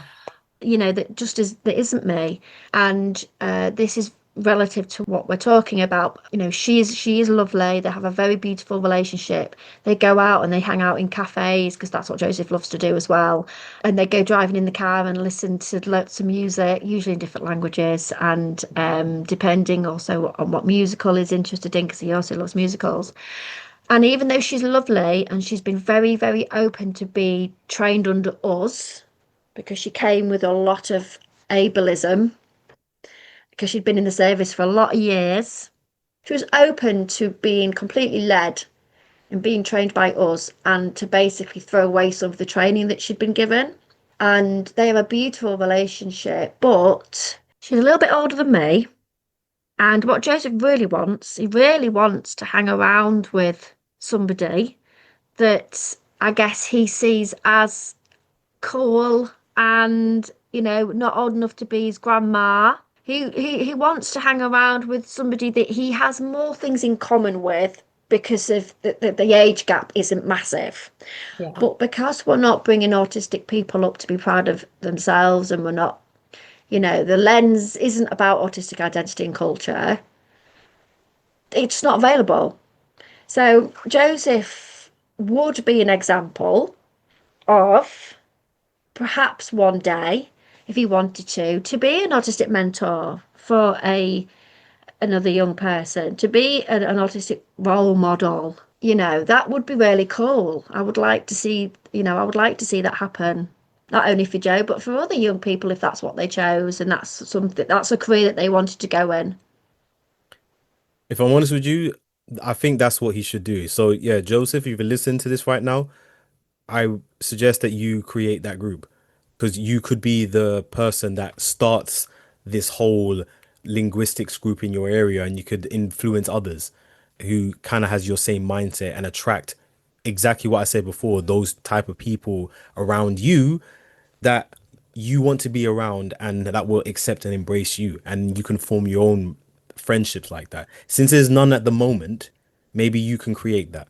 Yeah, that would be lovely, wouldn't it? Perhaps I should start some conversations. Yeah, some conversations with them, and I'll let you know.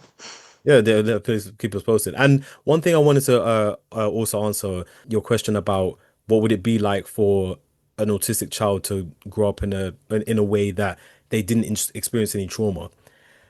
I believe the answer is that it's up to us. So people like me and Sophia and other autistic people who have either learnt themselves or is in the process of learning themselves, like us two, like Kirsty Lavender, one of our other guests, like Brendan Ty, another one of our guests that we've had on.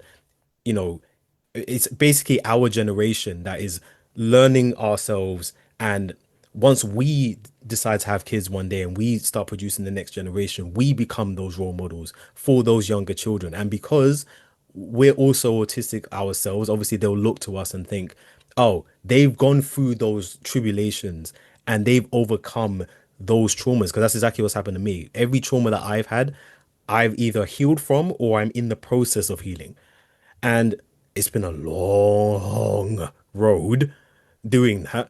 And it's definitely been grueling. And looking back, yeah, but it's something that because I've overcome to the other side. That's exactly the reason why I'm here. 10 years ago, if there was a possibility to talk to my younger self, and I said, "Hey, younger self, we're going to be on a podcast 10 years later," my younger self would look at me and think, "What, are you stupid? Why would you do that?" But like, why would you do that? Because of course, back then I was very much reserved, very much, a hermit. I never really went out anywhere outside of what I'm used to. But now that's exactly what I'm doing. Every time I'm putting myself in situations that's uncomfortable, because you know what? That develops me. When I have children one day, and if they turn out to be autistic, that's exactly what I would let them learn. Let them know that not only that I'll be that role model, because I'll be the one that they can look at me and think to themselves, wow, dad went through this stuff and he came up on the other side. I can definitely do that. So Oh, maybe that's the answer to your question. I mean, I don't know yet because I haven't got kids yet, but when I do have them eventually, I would say that's maybe the direction to go. that makes me really emotional. And I think because despite also what they say about autistic people is I have so much empathy. I have oodles and oodles of empathy, and I'm very intuitive, and I feel things deeply. And sometimes it's a lot, but I really felt that when you spoke about that. And I think why that is so important is because advocacy, when you're teaching children to advocate for themselves, that is a lifesaver. That can be a lifesaver, and because autistic children are not taught to advocate for themselves. And do you know what? Advocacy is hard. Like I like the age that I am, I still find it hard to advocate for myself. And I'm still like learning stuff about myself. Advocacy is not something that you suddenly start to do. Even if you are a non-autistic person, it is hard to advocate for yourself and to stand up for yourself. It's really difficult, especially when everything is designed, I guess, to not lean into your neurotype. It's really hard. So I think parenting an autistic child, and let's face it, if you have an autistic child, you are probably neurodivergent yourself. I would say generally that happens a lot. So I think advocacy needs to start as soon as that child is born, teaching that child to advocate for themselves. And of course, children, when they are dysregulated and they are externally presenting, and one might describe that as a meltdown, that is a form of advocacy, but that's punished because they're punished for having a quote unquote tantrum. And so when you are an autistic person and you don't know how to advocate for yourself, that can lead you into a whole heap of mess. It can lead you into being persuaded to do things. It can lead you into being manipulated. It can lead you into unhealthy relationships. It can lead you into criminality because you'll do anything to be accepted and to feel part of something. So not teaching children to advocate for themselves, it can sometimes be really dangerous. So for me, it's a life-saving issue and it's a safeguarding issue. And for a child to say I'm dysregulated is hard. It's difficult. But it's important that they're given the space and the tools to be able to do that, should they choose, and even if they're able to do that, because we do know in some cases I can't speak. Like, please don't be under any illusion that I'm like this all the time, because I'm not. There are some times where I need to come to my room because I can't speak to anybody and I don't want to speak to anybody. And of course, when you take into consideration other members of our community, like the non-speaking community, you are reliant upon other people to understand what you need. And, AAC, for example, is not always readily available. Using math words should not be the only model of communication, and it shouldn't be deemed as the gold standard of communication using math words. So if you are a non-speaking person and people are making decisions on behalf of you because they're assuming making a decision upon your intelligence, which is ridiculous. Non-speaking people have a lot to say and are extremely intelligent. The information on the autistic lived experience should be widely available for everyone, because guess what? As human beings, we all live alongside each other and we all need help from each other.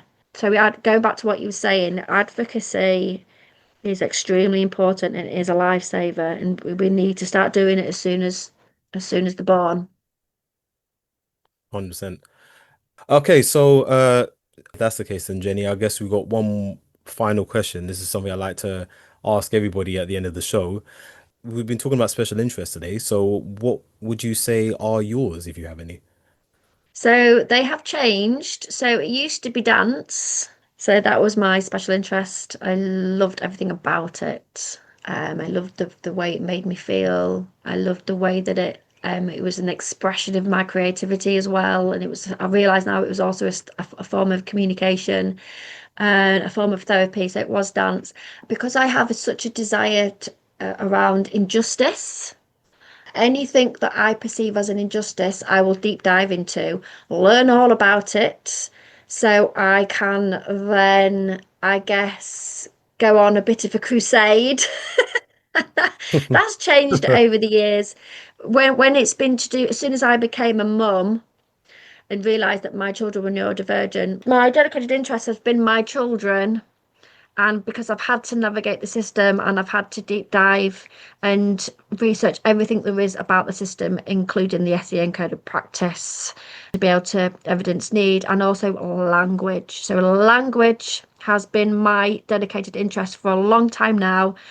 And if I can recommend not language in the same way that Joseph loves languages, but the differences between pathology paradigm and the neurodiversity paradigm, and why language is extremely influential. So that is my dedicated interest, and how it can be used to advocate. So that is my dedicated interest.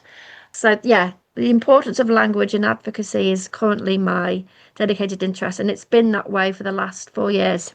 And just quickly finishing off, last point, I would like to recommend a book, if that's okay. Yeah, that's Yeah. fine. Yeah, Anybody that wants to have a bit of a clearer understanding of all the things that I've been talking about, and there's a fantastic person called Nick Walker, autistic scholar, and the author of Neuroqueer Hearses. This book really is a fantastic starting point if you are wanting to get a little bit more of an understanding of the pathology paradigm versus the neurodiversity paradigm. And it really gives a really good understanding of shifting away from the pathology paradigm into the neurodiversity paradigm, and why that shift is so important. And it also gives references to the people that have coined the terms in terms of the new language coming in. And so there's some great references and credit of the people that have coined the terms historically, because I think that's really important. Give credit to the people that are coining the terms. Those people are really important part of history and the shift that's happening. So Nick Walker is the author, and Neuroqueer Hearses, and it is a book that absolutely changed my life, and I'll be forever grateful. Yeah, that's amazing. Thank you. We'll make sure that we include that in the description of this episode as well. So in case you missed the author or the title, you will be able to find it in the description. Thank you. all right. If that's everything, Jenny, it's been an absolute delight having you on the show today. This is by far the longest episode that we've ever done. So, so but at the same time, it's long in a good way because there's so much information and it's clear as day how passionate you are about everything that you're doing, and you are definitely another shining example of what the autistic community needs to hear. And what you're doing is absolutely amazing, and you are definitely making an impact. And I know for a fact once people hear this, they're going to be so inspired by everything that you've gone through and everything that you're trying to do.